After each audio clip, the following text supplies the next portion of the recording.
Sunetra Pawar NCP की राष्ट्रीय अध्यक्ष बनी। अजित पवार की मौत के बाद डिप्टी सीएम पद संभाला।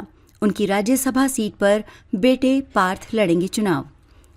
महाराष्ट्र की उपमुख्यमंत्री सुनेत्रा पवार को गुरुवार को सर्वसम्मति से सत्तारूढ़ नेशनलिस्ट कांग्रेस पार्टी का राष्ट्रीय अध्यक्ष चुना गया।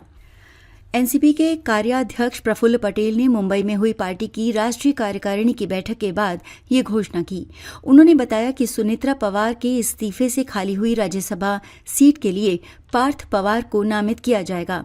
पार्थ अजित पवार और सुनेत्रा के बड़े बेटे हैं। अजित पवार की 28 जनवरी को बारामती में प्लेन क्रैश में निधन हो गया था। वो पार्टी के राष्ट्रीय अध्यक्ष और महाराष्ट्र के डिप्टी सीएम थे। उनकी मौत के तीसरे दिन 31 जनवरी को सुनेत्रा पवार को उप मुख्यमंत्री बनाया गया, जिसके चलते उन्होंने राज्यसभा सदस्यता से इस्तीफा दे दिया था।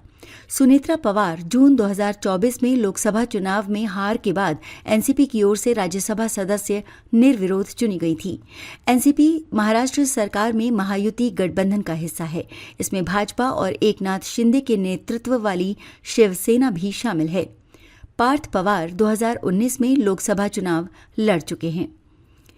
अजित पवार के बेटे पार्थ पवार ने 2019 के लोकसभा चुनाव से सक्रिय राजनीति में एंट्री ली थी। उन्होंने महाराष्ट्र की मावल लोकसभा सीट से एनसीपी उम्मीदवार के रूप में चुनाव लड़ा। हालांकि उन्हें इस चुनाव में हार का सामना करना पड़ा। इसके बाद वो राजनीति में कम सक्रिय दिखाई दिए, लेकिन पार्टी के संगठनात्मक कार्यों और युवा कार्यकर्ताओं के साथ जुड़े रहे। हाल ही में पुणे में मुंडवा की 40 एकड़ सरकारी जमीन की विवादित बिक्री को लेकर पार्थ पवार विवादों में आए थे। महाराष्ट्र की 7 राज्यसभा सीटों पर 16 मार्च को चुनाव। महाराष्ट्र में 7 राज्यसभा सीटों के लिए 16 मार्च 2026 को चुनाव होंगे।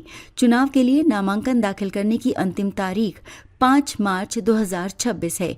उसके बाद नामों की जांच 6 मार्च और नाम वापसी 9 मार्च तक हो सकती है। राज्य में एनसीपी एसपी प्रमुख शरद पवार सहित 7 राज्यसभा सदस्यों का कार्यकाल अप्रैल में समाप्त होने वाला है। शरद पवार ने अभी तक ये स्पष्ट नहीं किया है कि वो दोबारा चुनाव लड़ेंगे या नहीं। इधर सूत्रों ने पीटीआई को बताया कि भाजपा राज्यसभा चुनाव में 4 उम्मीदवार उतार सकती है।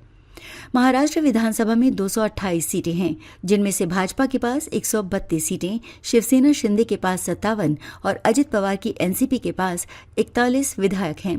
राज्यसभा की एक सीट के लिए 37 वोटों की जरूरत होती है। अगर आपको हमारी वीडियो अच्छी लगी हो तो वीडियो को लाइक करें और चैनल को सब्सक्राइब करें और ताज़ा खबरों के लिए जुड़े रहिए मुंबई हलचल के साथ।